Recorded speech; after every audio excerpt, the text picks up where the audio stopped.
Well, welcome everybody.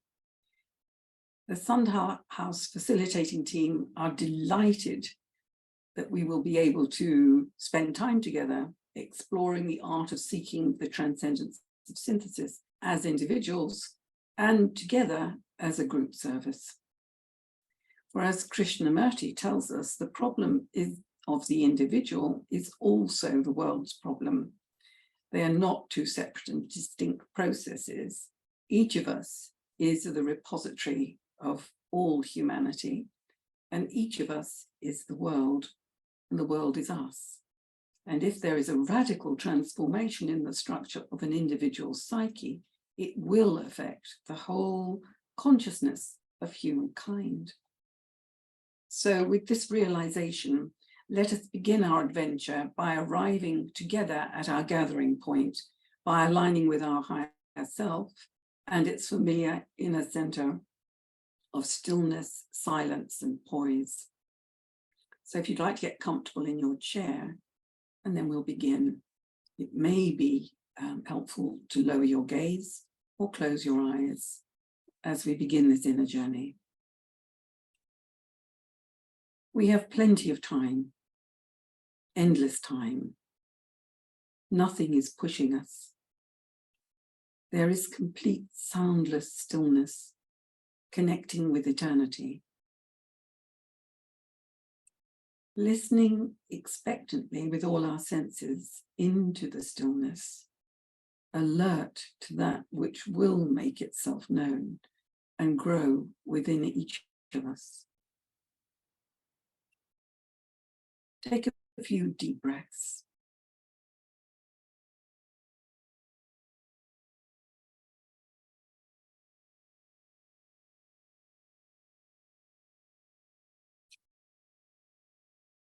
Allow the breathing to return to a normal, comfortable rhythm. Sitting calmly and quietly, feel the chair supporting you, realizing that it too is supported by the building that you're in. And the building is supported by the earth,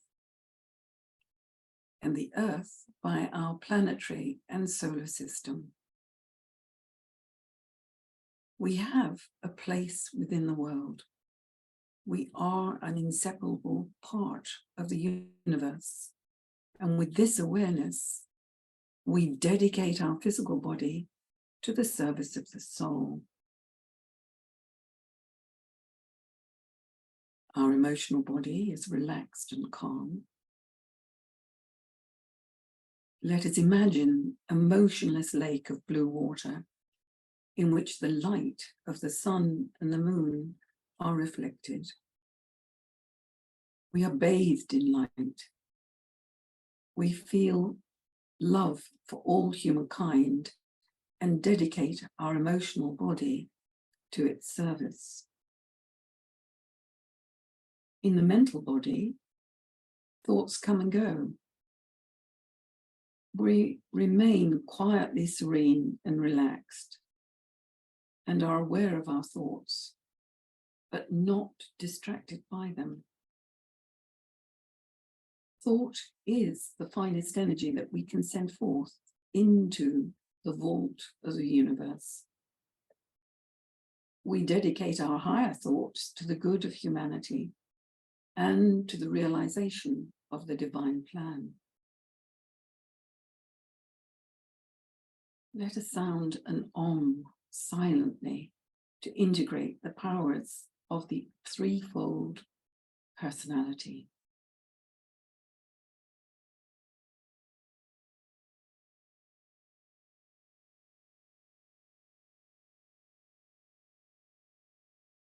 Aligned now with our inner center of our being, let us, from this central wisdom resource, link with each other and give expression to our group soul service today. Let us return to normal focus and begin our work together.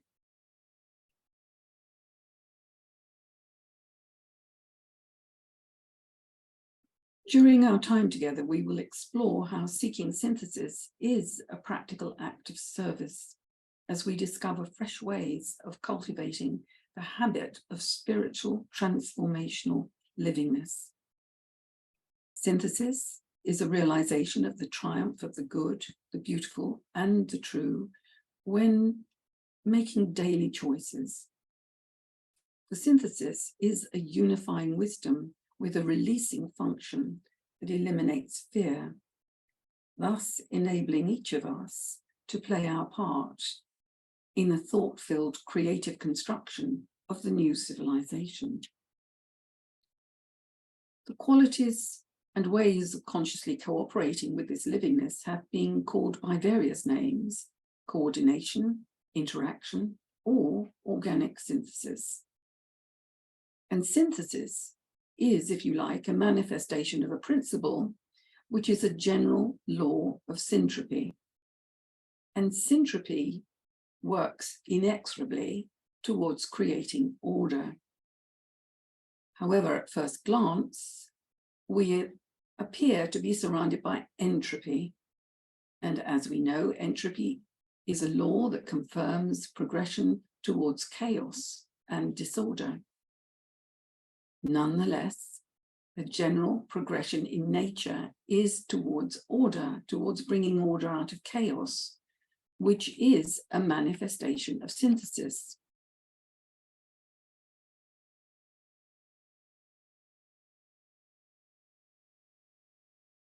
And synthesis is a way of finding unity or oneness, thereby demonstrating syntropy. So to put it another way, our inherent role, humanity's inherent role, is to create order out of chaos. And this is realized through the act of seeking and achieving synthesis. So working with the pairs of opposites is an act of group service that we are called upon to participate in. In the Agni Yoga teachings, we are told that a better future depends upon the harmony of the opposites. And Dwal Kul, the Tibetan teacher, urges us to see beyond the superficial as we explore and cultivate an ability to recognize and work with the opposites that we encounter each day. And in this endeavor, Roberto Assagioli invites us to work with the technique of disidentification from self, the personality, and to identify with our inner wisdom, the soul. The soul, in the enterprise of seeking synthesis, must use the wise will, which plays a keen role in regulating the opposites, thereby establishing a dynamic interplay, a dance, if you like, which gives rise to a constantly adjusting steady state equilibrium. And synthesis is not static and is constantly changing and creating a steady forward progress, which is regulated from a higher level of awareness and understanding. Synthesis dictates the trend of all the evolutionary processes today. All is working towards larger unified blocks, towards amalgamations, international relationships, global planning, brotherhood, economic fusion, and all that militates against division, separation, and isolation. The forms through which these new impending ideas must take shape and manifest have yet to be created. And that takes time, for they are built by the power of thought. Your thoughts, my thoughts, our thoughts. Gradually, a sense of timelessness supersedes our established time awareness. And when a true perspective and balance point of view is being attained, then some awareness of the eternal now begins to penetrate our understanding. And the past, the present, and the future become lost to sight in the consciousness of the inclusiveness of the moment that is. And a developed soul nature expresses through intelligent love and group fellowship, group consciousness. These two divine qualities form the foundation for the evolution of consciousness, which synthesis dictates. Synthesis gives rise to the spiritual transformational superstructure on which the new civilization is being built here and now. And Tagore invites us to consider the butterfly who counts not months but moments and has time enough. Time is a wealth of change, but the clock in its parody makes it mere change with no wealth. So let your life lightly dance on the edges of time, like the dew on the tip of a leaf. Thank you, everybody. Let's begin our journey and our project and experiment today and find out some new ways of cooperating with synthesis and enjoying the process. Thank you very much. Thank you, Janet. Dear friends, thank you for being with us. Welcome. And on behalf of this group that is present here, I'd like to share a few ideas, a few insights. Allow me to begin with a personal anecdote. In March 2020, when the pandemic broke out and the world moved to its first lockdown, a good friend of mine shared with me her deep sadness and pain. She was very sad about the suffering that this event was going to bring to so many people. But she also felt, like so many others, and perhaps some of you too, that there was also a reason for hope. She believed that the suffering itself could be a trigger for humanity to learn very important lessons. That lockdown was going to be a mirror in which many societies could look at themselves and see some of their ailments, and that the consequences of it all could bring some important insights about so many things, from the state of the health system to the issue of climate change. In October that same year, my friend had lost all hope. She said to me that she saw no signs of humanity's learning or evolution. So she concluded that we had learned nothing and that the suffering was all futile. Really? I asked. Was your hope that humanity was going to show signs of learning from March to October? Did you think that we would assimilate so many things in 7 months? If you consider your own personal growth, is that the rhythm of your own evolution? Don't you take years to assimilate your process, your experiences, to learn and to manifest something new? Wouldn't humanity need the equivalent of time, which for an organism made out of 6 billion people, I think that would need to just be a little bit more than 7 months? I'm sharing this anecdote because I believe my friend's despair is common.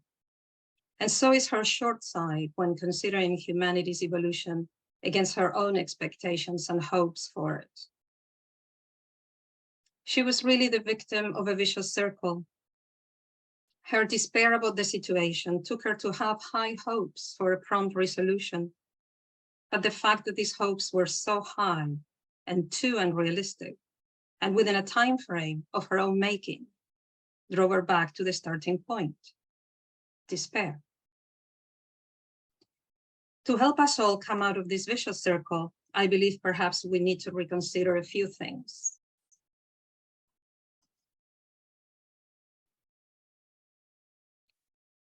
Let us reconsider, first, how human evolution happens, the context and the frame for that evolution and the destination.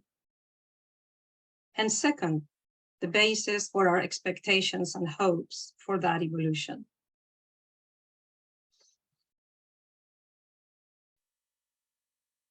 Let us then consider time and context.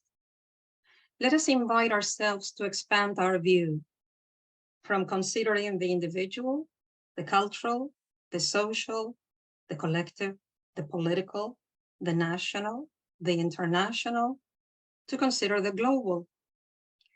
Do you remember that slogan from the 70s? Think globally, act locally. Well, let us think globally. Or rather, let us take that one step beyond. Let us think cosmically. In the 1980s, popular scientist Carl Sagan was already helping us do that. He gave us an interpretation of cosmic life and of the place of humanity in it by using a structure that we understand very well, a calendar year. And in that, he showed us the way in which the evolution of the universe has taken place. This is a popular rendition of the cosmic calendar. You can find it on the web.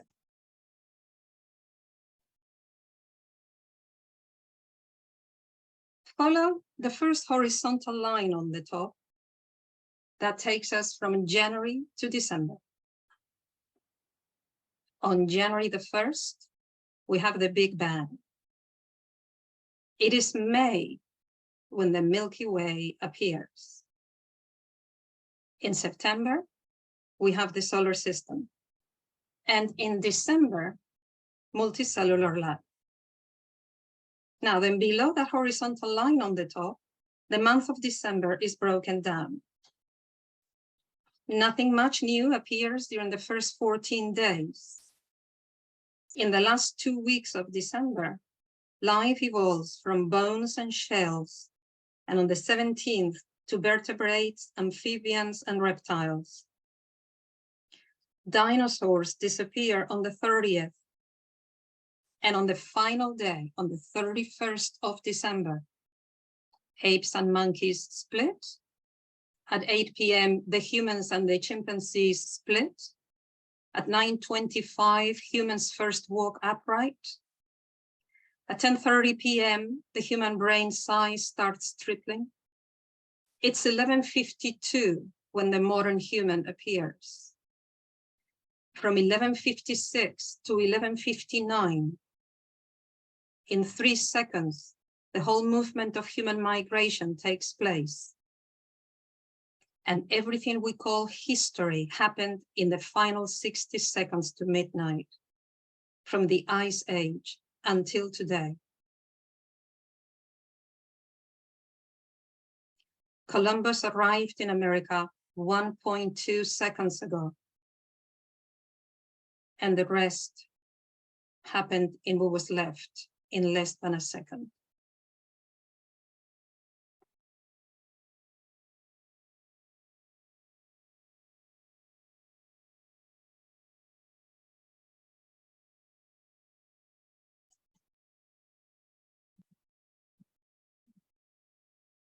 Hopefully, this will make us understand that in terms of cosmic evolution, we humans are babies.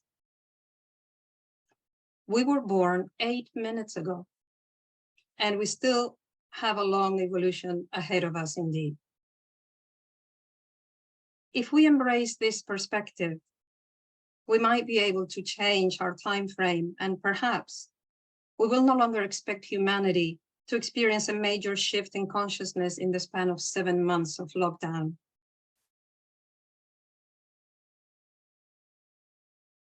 Carl Sagan was a great popular communicator, but his teaching in the cosmic calendar is based on deep philosophy and on timeless spiritual teachings that link the destiny of human beings with that of the cosmos.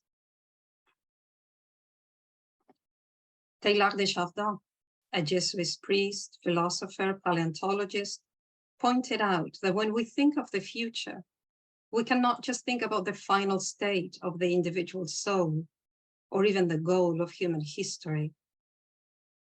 We must think in terms of the cosmos.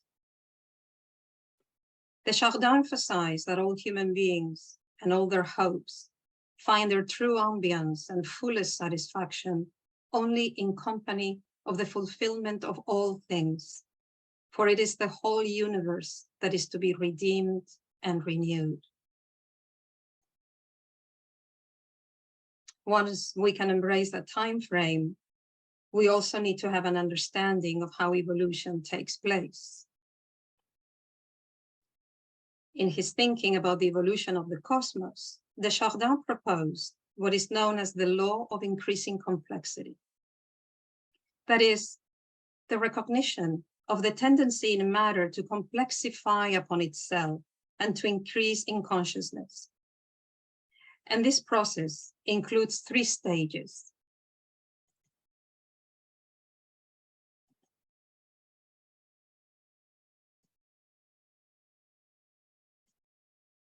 Divergence, convergence, emergence. In divergence, individual cells spent a couple billion years simply spreading out over the face of the globe. Please note, a couple billion years. In convergence, cells begin to coagulate, first in loose associations, but later in tighter and more integrated forms of communion. In emergence, cells grow tighter and more complex organisms enter the cosmic scene. Moving through this process from divergence to convergence to emergence, the cosmos moved toward greater complexity, and it has gone through pre-atomic, atomic, molecular, unicellular, multicellular, vertebrate, primate, and human stages of awakening. I emphasize awakening. The whole cosmos is moving toward greater organic complexity, and this brings higher consciousness, deeper experiences of being, and an intensity of subjectivity.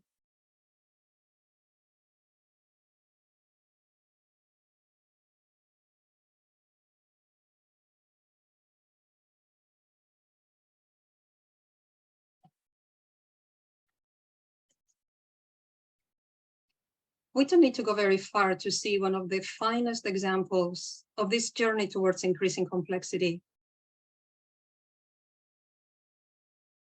For we find it indeed in the human brain. Roberto Saggioli, father of psychosynthesis as a path of personal and spiritual development, articulated a similar process suggesting that everything in the universe evolves under the rule of the law of polarity, that is the movement between 2 opposites. As Saggioli reminded us, polarity is a universal fact. The ultimate and supreme reality is the one, the absolute, the transcendent. For from the very moment the cosmic manifestation begins to unfold, duality is born. The fundamental polarity is that of spirit and matter. In the physical world, the most commonly recognized polarity is that between the positive and the negative poles of electricity.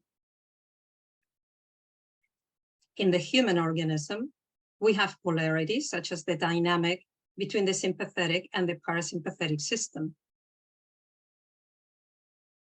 In the mental realm, there is the polarity between the inductive process from the particular to the general and the deductive process from the general to the particular. And where is divergence, convergence, and the law of the opposites taking us? Well, the destination is what we call synthesis. Divergence, convergence, emergence produce endless attempts and setbacks, endless. And this gives rise to living and conscious synthesis. And through the creation of these higher complexities, the whole cosmos is moving towards the future.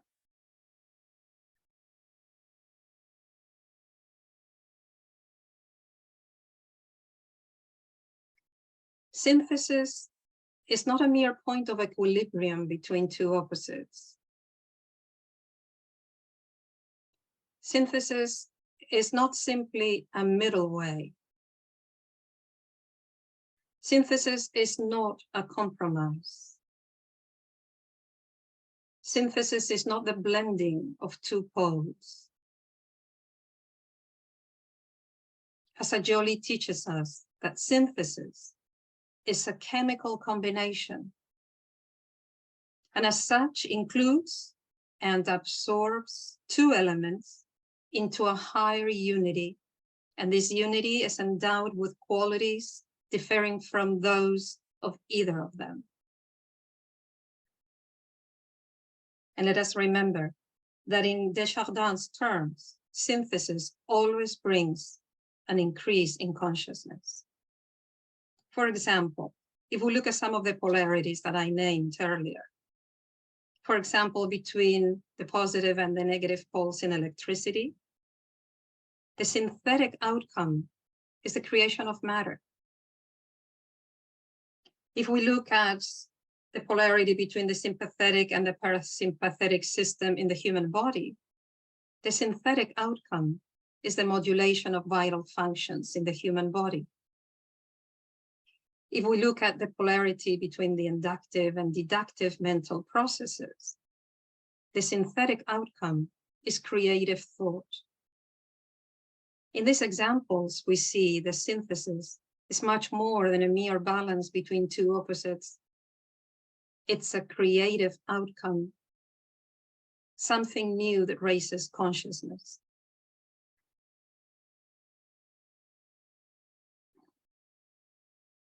Well, this is a way to understand how the cosmos evolves, how matter evolves, and how nature evolves. But how do we evolve as individuals? Well, you guess right. We evolve the same way. In the field of human personality, in our drives, in our feelings, in our emotions, we also find polarity. Perhaps in a recognizable pair of opposites of human personality is the one created, on the one hand, by our tendency to efface ourselves, and on the other, our tendency to aggrandize ourselves. In the terms used by Assagioli, we have this polarity. Our internalized critic might drive us to self-deprecation, and the fear of it might take us to arrogance. Failure to fulfill the grandiose expectation of our arrogance might drive us back to self-deprecation. So we dance the dance of the opposites, identified with each one of the ends of the spectrum, until we're able to find enough disidentification. We may find balance, a middle way, or a compromise between these opposites in modesty.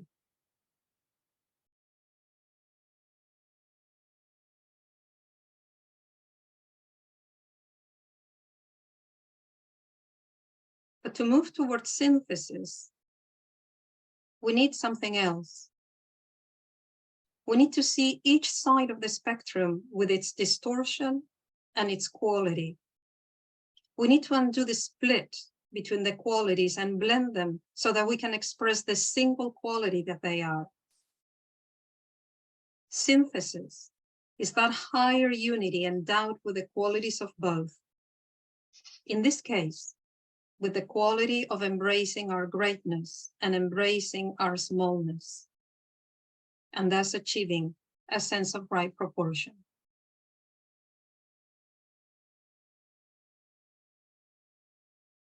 We might call that higher quality spiritual dignity.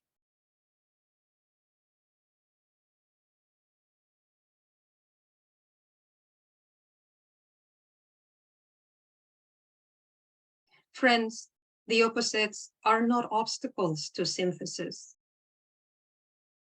Matter is ruled by the law of polarity. When energy becomes matter, polarity ensues. The opposites are the path toward synthesis. Synthesis is the point of higher consciousness, and we find that consciousness through the opposites. The key word is through.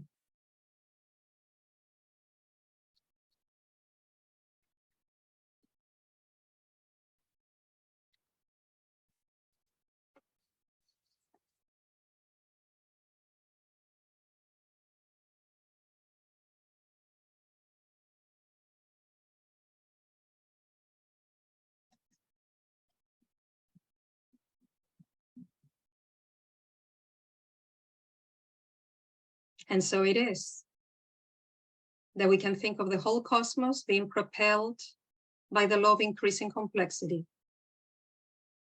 Human beings bound by the law of polarity. Life as a whole moving toward greater and greater synthesis. And all of it achieving higher and higher consciousness. This is what Roland Faber has named the cosmic spirit seeking the spiritualization of the whole cosmos.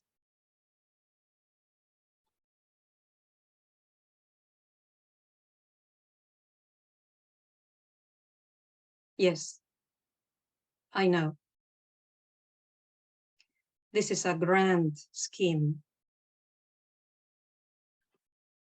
Maybe too grand for our small minds, our small human minds. How do we know this? How do we sense it? Faber himself admits that we may have, if anything at all, fragile, flickering, uncertain signs of such a process. This cosmic time frame is so large and wide. The mode of evolution through divergence, convergence, and through the opposites is so uneven, so jarring, so lumpy, that we may lose all understanding of where anything is going, us as individuals, societies as groups, humanity as a race, the cosmos, and then it all becomes unfathomable for us. And when this happens, we arrive at a very basic human experience, the truly existential experience of living in the unknown.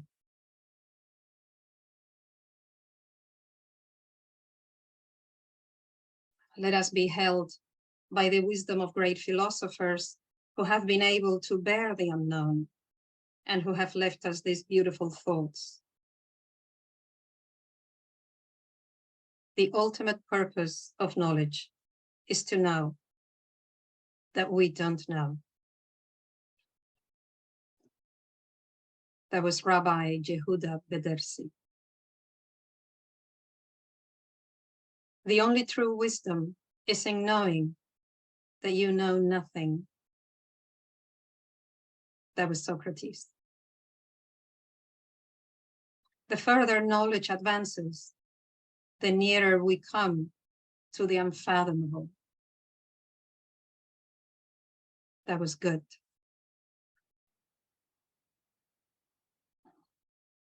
The unfathomable. But then psychology affirms that we are meaning-making individuals, that this is a psychological need for us. Because once we make meaning, we can be reassured. And if we don't have meaning, we feel distress. What a paradox to live with the whole cosmic frame and the place of humanity in it, the mode of evolution for the whole of life, so unfathomable for us. And yet, our own psychological makeup demands that we make meaning so that we can survive. What a predicament. So what do we do? I mean, what do we actually do? I think we all know what we do. We fill the gaps. We fill the huge, huge gaps. If we cannot fathom the whole view, but we need to produce meaning, we can only fill gaps. We do it in small ways and in large ways. As children, when we cannot explain our parents' behavior, we fill the gaps by taking the blame. That's how our inner critic develops. As a human race, we try really hard to fill the gaps. And though this is also an expanding quality in us, and one that has taken us to discoveries, inventions, evolution, and so on, its distorted manifestation also takes us to anxiously try to control what cannot be controlled, and desperately try to understand what cannot be understood.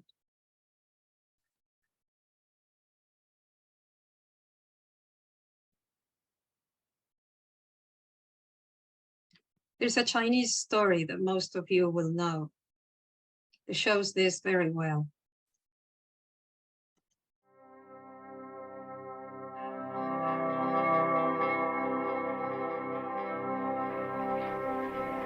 Once upon a time, there was a Chinese farmer who lost a horse, ran away. And all the neighbors came round that evening and said, "That's too bad." And he said, "Maybe." The next day, the horse came back and brought 7 wild horses with it. And all the neighbors came around and said, "Why, that's great, isn't it?" And he said, "Maybe."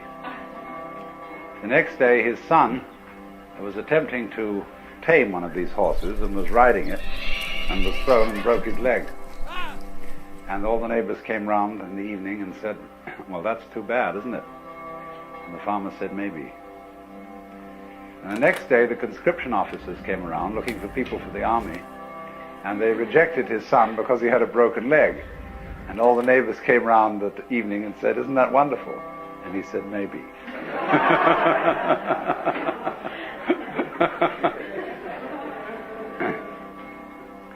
The whole process of nature is an integrated process of immense complexity, and it is really impossible to tell whether anything that happens in it is good or bad,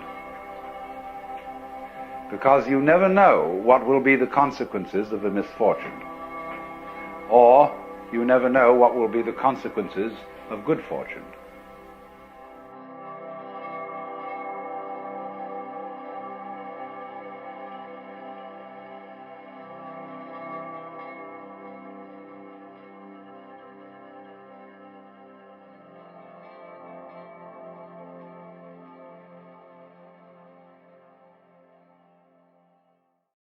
The story shows very well the tension between the fact that we don't know, represented by the farmer, and the meaning-making need of the psyche, represented by the neighbors. By the end of the story, when the army doesn't take the boy, we, the readers, alongside the neighbors in the story, we're thinking, "Oh, good, all is well that ends well. The boy is not taken to war." We, like the neighbors, are content with this making of meaning, and we are reassured that it's all for the good as we want it. But no, the farmer comes back again and says, "Maybe," announcing that this cycle isn't over, that this single event is not the end of the story, that there is more to come, and thus we cannot make any meaning, reach any conclusions, or be assured about anything. In life, we, like the neighbors, insist in making meaning, insist in being reassured. So we fill the gaps for reassurance. And that means that we have to make up explanations that are manageable and that they are fathomable by our minds. Like the farmer's neighbors, we need to reduce a hugely complex process to a simple event. This is good, this is bad. We make meaning indeed, but we make very narrow meaning.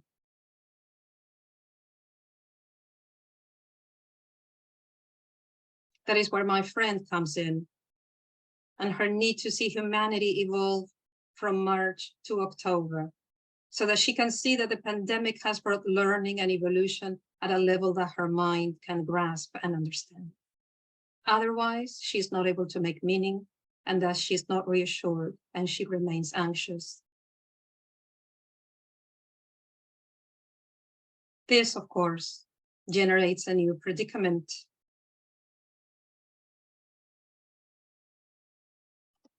Our expectations based on a human time frame and on our very own psychological need to make meaning and to be reassured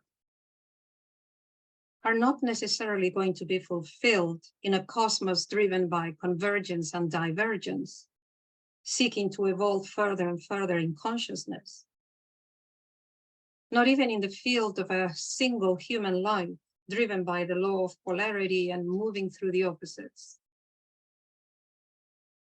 So we are left with another very basic existential experience. Pain, grief.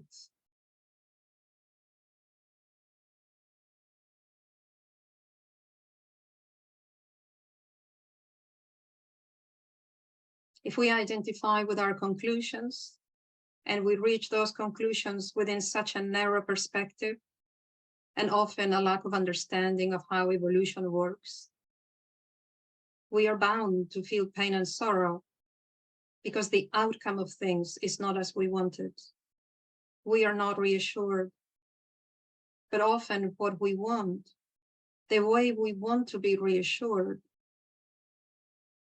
is impossible.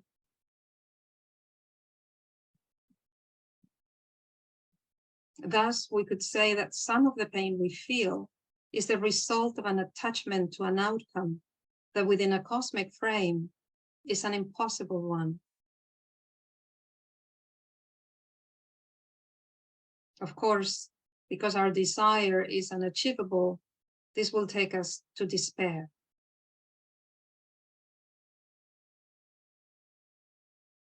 Despair, from the Latin desperare, to lack hope.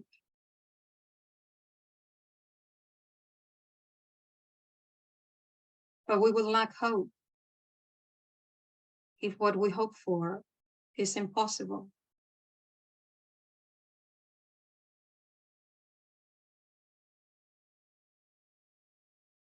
Our hopes need to be grounded in realistic expectations.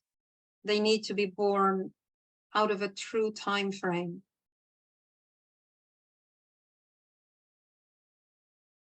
Emotions, pain included, are part of being human.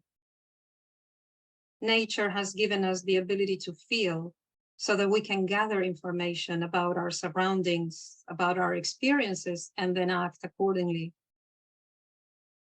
Emotions are an expression of natural intelligence. Pain can be a very organic reaction to the events of our individual and collective lives. However, the pain we feel when we lose hope because our expectations are not realistic, that pain is not organic. It is the result of expectations artificially created without a proper understanding of the whole picture, and thus is not connected to the true way in which human beings are and operate, or the human race and the cosmos evolve. And because of the vicious circle that we saw earlier, we have expectations that might succeed at fulfilling our need to make meaning, but utterly fail to make us feel reassured.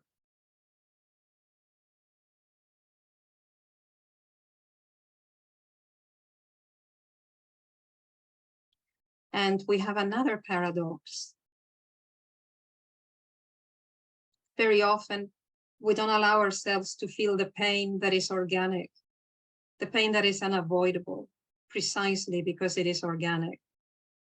We repress it, even though it would be for the average psychologically minded individual perfectly bearable, if only we were shown at an early age how to do it and our potential to do so. On the other hand, we allow the pain that we create artificially when we don't understand the larger picture. As the Serenity Prayer would say, we need the wisdom to know the difference.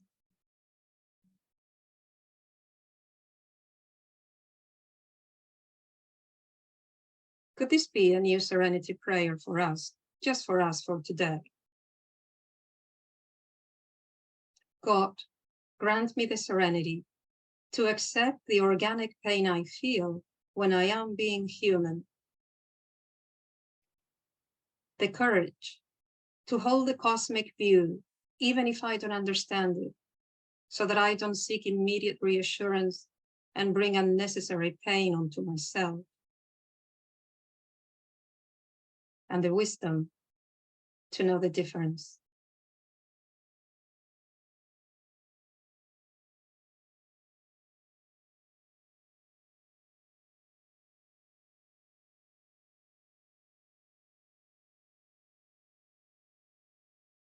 How to do that?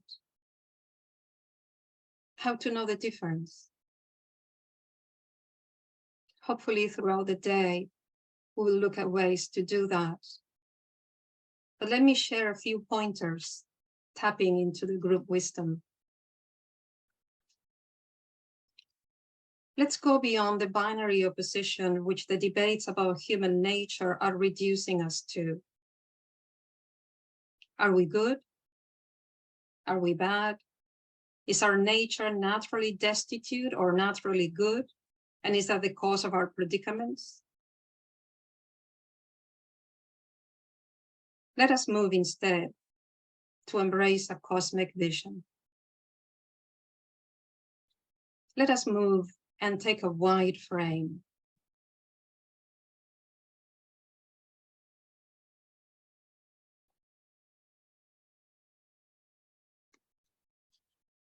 Something else we can do.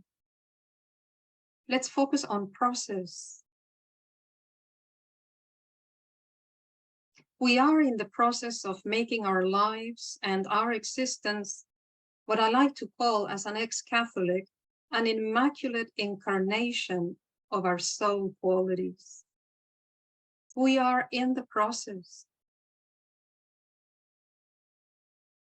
And that process is to make our lives and our existence an immaculate incarnation of our soul. But it is a process. We first need to diverge. We then need to converge and then emerge. We need to dance the dance of the opposites and move from one to the other out of fear, out of pain, and then find that point of higher consciousness that we call synthesis. So let us accept process. We need to look at the whole cosmos in that process. We need to recognize distortions and remember that distortions is what will manifest first. And then see the qualities at each side of the spectrum. And we need to look at the signs that we're always, inevitably growing in consciousness. Let us find those signs everywhere, and they are everywhere.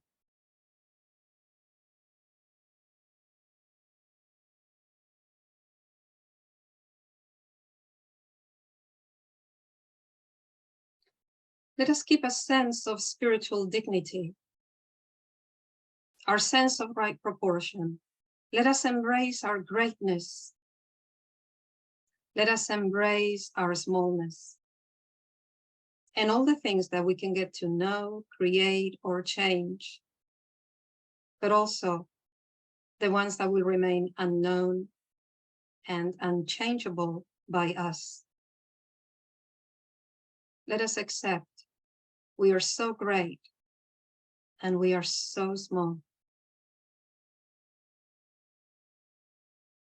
And let's learn the spirit of karma yoga, so that no matter what we know or we don't know, we just keep moving, we just keep acting, we keep serving without attachments to the results.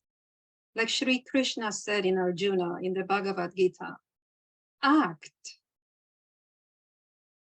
That's all.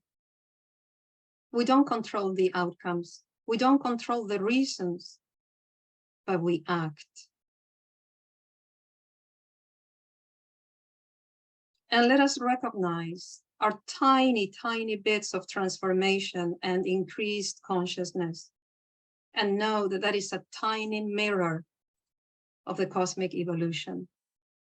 Because we are tiny points in cosmos, and we are the cosmos. The cosmos is not an entity outside of us. It is us. We are the cosmos diverging and emerging. Something else we can do? Let us switch our point of identification. As we move from identifying with our personal selves and we identify with a higher self, we will be able to understand the wider picture. To understand that identification is the cause of pain, the non-organic pain, the kind of pain that leads to suffering, distress, and various effects. Right identification leads to understanding. As we identify with our higher self, we understand more and more.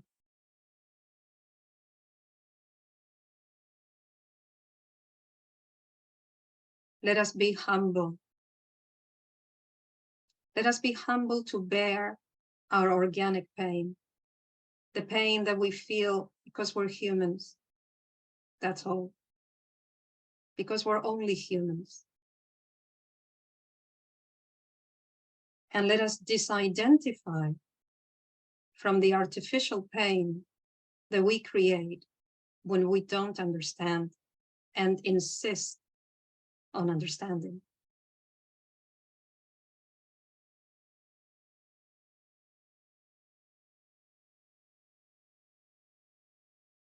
Let's think cosmically and act locally. We're changing the slogan from the 70s. In the new era, the slogan is going to be think cosmically, act locally. The new era is not a superstructure that is going to just fall upon us at some point, or a place that we're just going to enter at some moment. The new era is something that we're building, and we're building it here and now. We build it through our transformation, through the tiny, tiny acts of synthesis through the opposites, of divergence and convergence, so that we emerge. And that new era will be the result of the whole cosmos doing the same. The opposites moving to synthesis, and all of it emerging. Perhaps we can think of the new era as the supreme synthesis.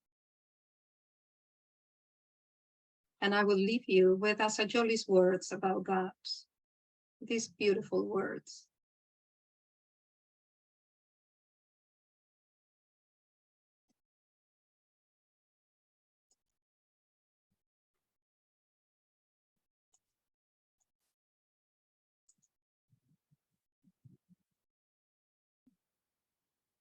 Universal life itself appears to us as a struggle between multiplicity and unity,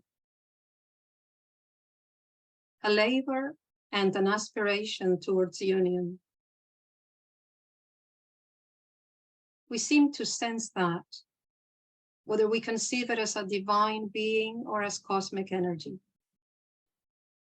The spirit working upon and within all creation is shaping it into order, harmony, and beauty, uniting all beings, some willing, but the majority yet blind and rebellious, with each other through links of love, achieving slowly and silently, but powerfully and irresistibly, the supreme synthesis.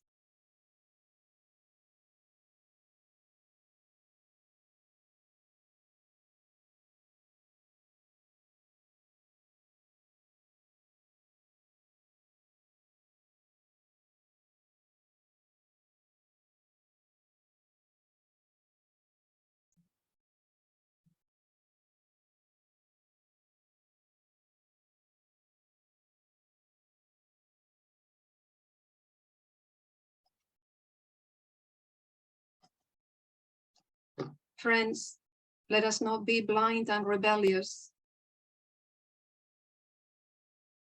Let us be willing. Thank you.